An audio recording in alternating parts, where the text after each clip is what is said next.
The work phone buzzed at 8:42, a harsh emergency ping that cut through the cafeteria's quiet. Raakel Virtanen didn't flinch. She'd been awake since 5, sitting with Mikko, a catatonic patient who hadn't spoken in 6 months. She treated him like a colleague on break, poured him coffee he wouldn't drink, narrated the morning news in a flat, factual tone.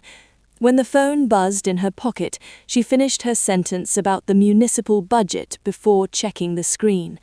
Room B09. Immediate. She stood, smoothed the front of her wool sweater, pilled at the elbows, grey as February, and walked toward the stairwell. Her digital ID card flashed red at the door, but the handle turned anyway. The magnetic lock was dead. Then she saw it. A cream-coloured envelope on her desk, visible through the wire-reinforced glass. The paper stock was expensive, government grade. Someone had been here before her, security maybe, or Laura Holm herself. Inside, one line, Laura Holm, Regional Wellbeing County Board, B09, 900. Raakel checked her watch, 18 minutes. The basement of Ward 4 existed in a different decade. The upper floors were 1990s Scandinavian minimalism, blonde wood, soft lighting, therapeutic murals of birch forests. Down here, the architecture reverted to 1970s brutalism, poured concrete, exposed ductwork, industrial fixtures that hummed at a frequency designed to be ignored. The fluorescent tubes overhead flickered in intervals that suggested budget cuts. Room B09 had no window, just 3 monitors arranged in a triangle on a folding table, and a woman silhouetted against their glow. Laura Holm didn't look up when Raakel entered. Close the door. Raakel did. The latch clicked, and the air in the room seemed to contract around them. Laura was younger than expected, mid-30s maybe, with the kind of tailoring that suggested a salary structure Raakel would never see. Charcoal wool, silk lining. Her laptop was matte black, government issued, encrypted at a level that made civilian devices look like children's toys. She typed without looking at the keyboard, her fingers moving with the mechanical precision of a stenographer. Sit. There was one chair. Metal, cold even through Raakel's trousers. I've been reviewing Ward 4's expenditures for the past 18 months, Laura said. Her voice was Helsinki flat, no warmth, no texture. You spent €4,000 on weighted blankets last month. Raakel waited. I can buy a sedative for 4 cents. One is medicine, Raakel said. The other is just a way to make them easier to store. Laura's fingers paused, not stopped, paused, a calculated beat. Then she resumed typing. The budget isn't a suggestion, Dr. Virtanen. I need to know if you're running a clinic or a charity. Only one of those survives an audit. She still hadn't looked up. Raakel studied the monitors, spreadsheets, dense columns of numbers, color-coded by severity. Red dominated. Her ward was hemorrhaging funds like an arterial wound. How long do I have? Raakel asked. 14 days. The evaluation concludes on the 19th. Then I make my recommendation to the board. And the alternative? Now Laura looked up. Her eyes were the colour of Baltic ice, grey-blue, depthless, capable of cutting through steel. There's a man flying in from Stockholm tomorrow, Joachim Lindqvist. He represents Nordic Serenity, a private healthcare firm. He's very good at making hospitals look efficient. He's also very good at making consultants like me recommend his contracts. You're telling me I'm competing against a corporation? No. Laura closed her laptop with a soft click. I'm telling you the walls have already closed in. Joachim Lindqvist arrived in a Range Rover that whispered through the parking lot like a predator testing the air. He wore a cashmere coat, the colour of fresh snow, and carried a tablet slim as a knife. Raakel met him in the lobby. He smiled, practiced, warm, the kind of smile that had closed deals in 14 countries. He shook her hand with exactly the right amount of pressure. "Dr. Virtanen, I've read your file. Remarkable work, truly." Behind him, Laura Holm stood near the entrance, her face unreadable. She carried a smaller tablet. She was taking notes. The tour was a performance. Joachim narrated the space like a director explaining a film to investors. He gestured at the reinforced windows, the anti-ligature fixtures, the observation stations designed to prevent what the patients couldn't prevent themselves. "Impressive infrastructure," he said, "but infrastructure doesn't scale, people do." They passed Mikko's room. He was sitting in the same position he'd been in that morning, upright, eyes open, seeing nothing. "How long has he been non-responsive?" Joachim asked. 6 months. "And the treatment protocol?" "Time, consistency, presence," Raakel said, her voice heavy with the months of work behind those words. Joachim nodded, the way one nods at a child explaining why they believe in Santa Claus. He tapped something into his tablet. "Nordic Serenity has a protocol that reduces catatonic episodes by 40% within 8 weeks. Pharmacological intervention combined with computationally monitored biometric. We call it active recovery architecture." Laura's stylus moved across her screen. Raakel saw her nod. Once, barely perceptible, but unmistakable. She realized then what she was watching. Not an evaluation, an acquisition. At 16, the sky went dark. Finnish winter didn't believe in transition. One moment there was grey light, the next nothing but street lamps and the pale glow of the hospital's exterior floods. Raakel found her son in the lobby. Atos was 11, thin as a birch sapling, hunched over a tablet running some kind of algebraic simulation. He'd had to leave floorball practice early, no one else to pick him up.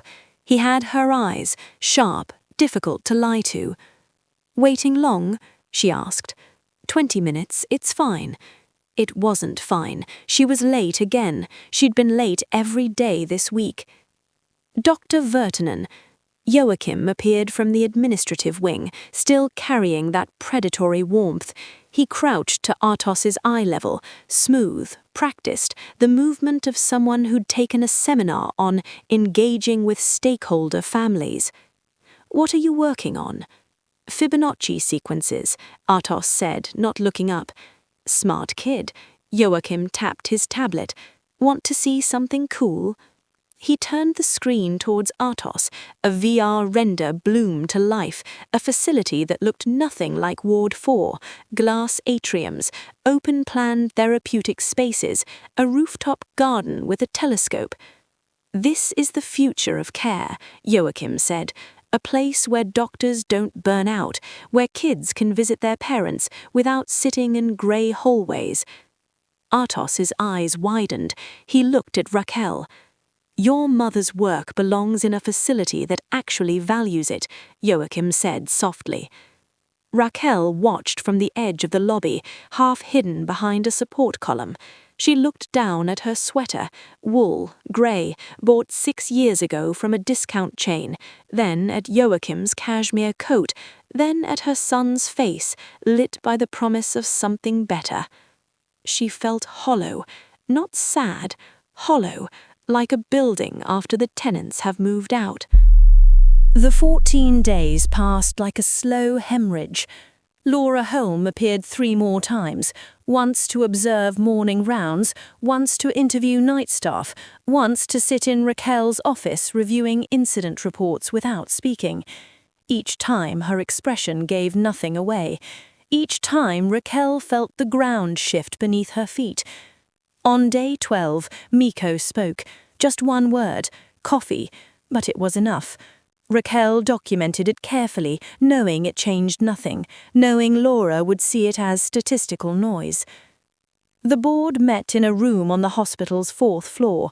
High ceilings, no windows. 12 people seated around a table made of laminated pine that pretended to be oak. Joachim sat at the far end, flanked by 2 associates who hadn't spoken once. His presentation had lasted 40 minutes, graphs, testimonials, cost projections that curved downward like a ski slope. The board members nodded at appropriate intervals. One of them was already drafting the press release in her head. Laura Holm stood. She moved to the front of the room with the deliberate economy of someone who understood that every gesture was data. "My recommendation is as follows," she said. Raakel braced. She'd spent the past 2 nights reviewing her own numbers, trying to find a defense that didn't sound like begging. She'd found nothing. Laura activated the projector. A spreadsheet filled the wall, Raakel's fiscal hemorrhaging rendered in red. Ward 4 has exceeded its operational budget by 32% over the past year. Dr. Virtanen's approach to patient care is expensive, time-intensive, and difficult to replicate. By every conventional metric, this facility is failing. Joachim leaned back in his chair, victory posture. Laura advanced to the next slide. Regulatory compliance review. The room went quiet. Mr. Lindquist's proposal includes a €40 million renovation of the existing structure. The architectural renders are compelling. However, she tapped the screen. A new image appeared.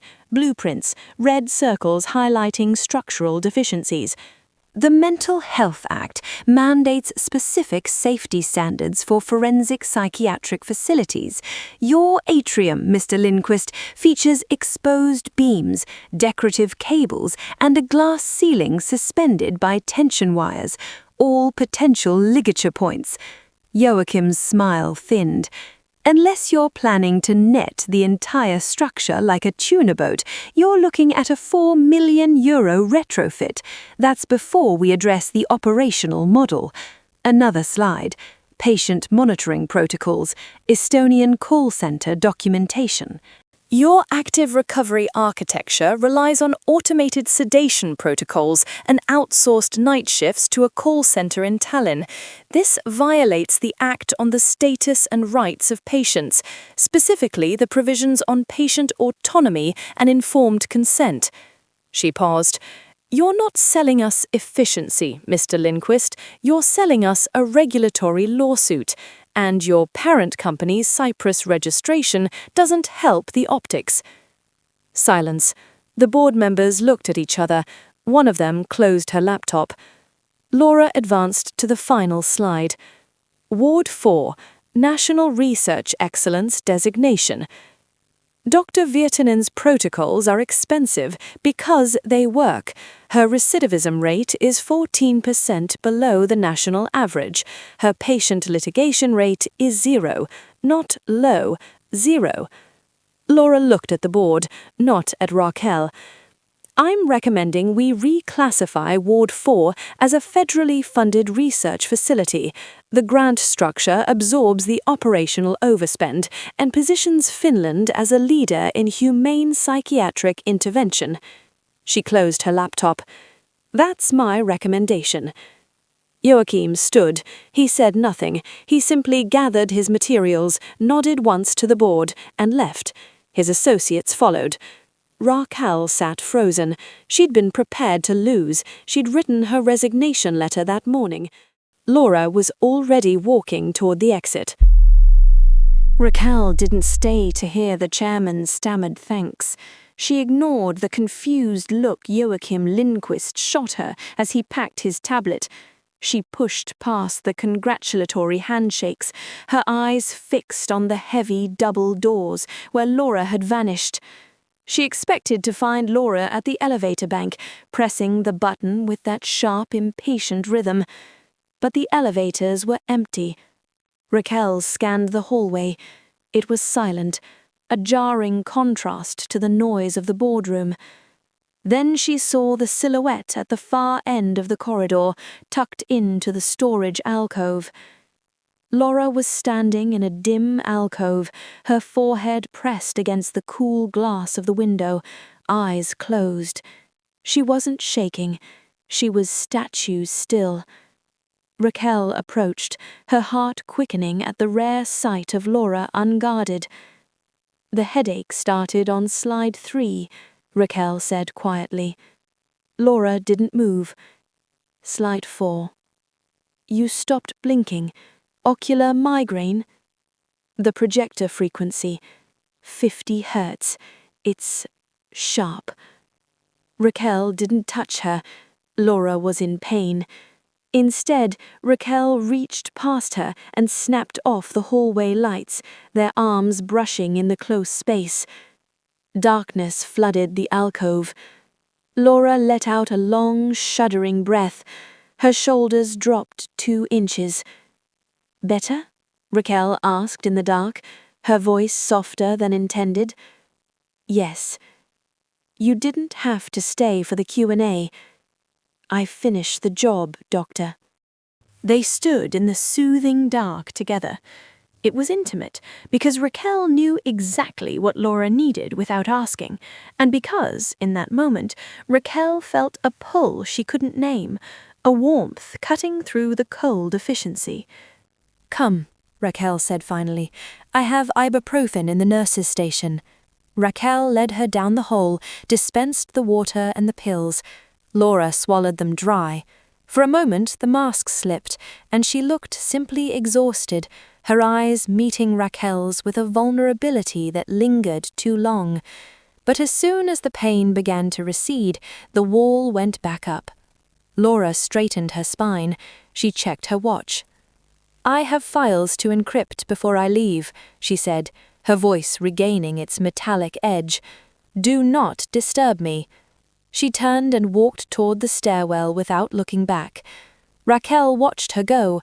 She had rounds to finish, but the question of why a woman made of steel had just saved a ward made of empathy, and why that vulnerability stirred something deep in Raakel, gnawed at her for the next 2 hours. The basement was empty at 9 p.m. Raakel descended the stairs slowly, her footsteps echoing in the concrete stairwell. She didn't know why she was going down. Instinct, maybe, or the need to see the place where her execution had been planned, and to confront the woman whose ice-blue eyes had haunted her thoughts since the alcove. Laura was still there. She was standing by the table, buttoning her charcoal wool coat. It was pristine again, the tailoring sharp, armor against the world. Her briefcase was packed, sitting on the table like a weapon. "Why?" Raakel asked, stepping closer than necessary. Laura didn't look up. She snapped the briefcase locks. "Why what?" "You asked if I was running a charity. You said charities don't survive audits." "I did." "So why save a charity?" Laura paused.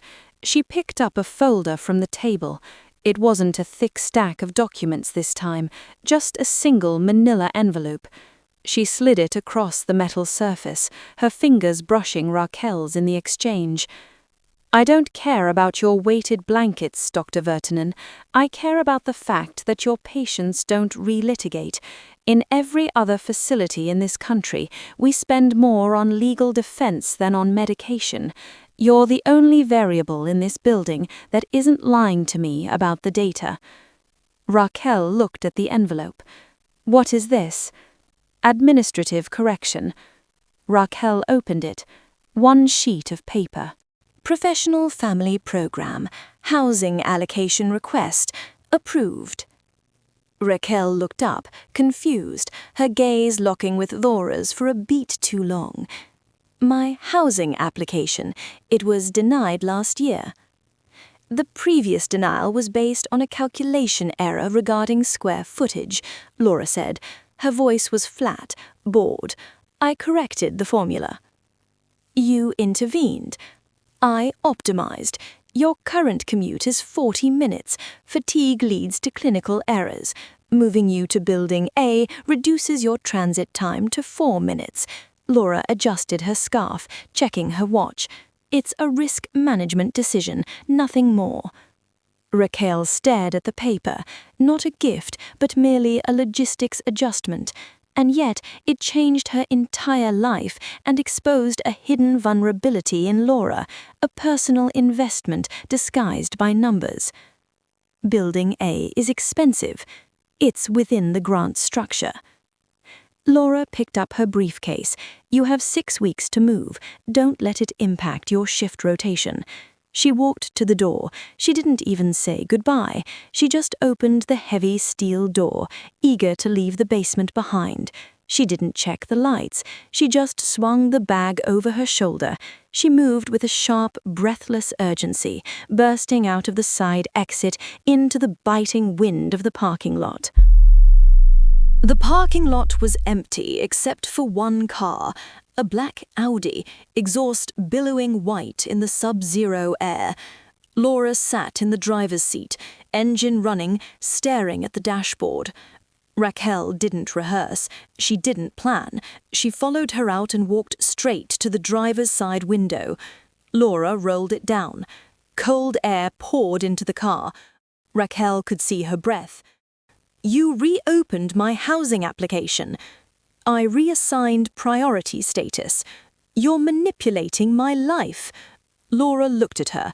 No smile, no warmth. Though now Raakel saw flickers of something deeper beneath it. I optimized your commute. It was a variable. I'm not a variable, Laura. In my analysis, you are. They stared at each other through the open window, 2 women isolated in a Finnish parking lot at 9 below zero. The silence stretched, the engine idled, steam rose from the exhaust like a signal fire. Then Laura's expression shifted, a microscopic recalibration, her eyes lingering on Raakel's face. You're shivering, she said. It's inefficient. She unlocked the passenger door. Get in the car. Raakel didn't move, not immediately. She stood there, breath visible in the air, weighing the cost of every decision she'd ever made and the pull she felt towards this enigmatic woman. Then she walked around the front of the Audi, her boots crunching on the frozen gravel. She opened the door. She got in. The interior was hermetically sealed against the winter. It smelled of heated leather and expensive coffee. Classical music played at low volume, Sibelius, something cold and vast. Laura didn't look at her. Her hands were at 10 and 2 on the steering wheel, gripping the leather tight. You didn't have to do any of this, Raakel said quietly. I did it because the data supports it. The data? Yes. Raakel turned to look at her. Laura was staring straight ahead, her jaw set. She looked exhausted. The facade was slipping, and Raakel felt an unexpected urge to reach through that vulnerability.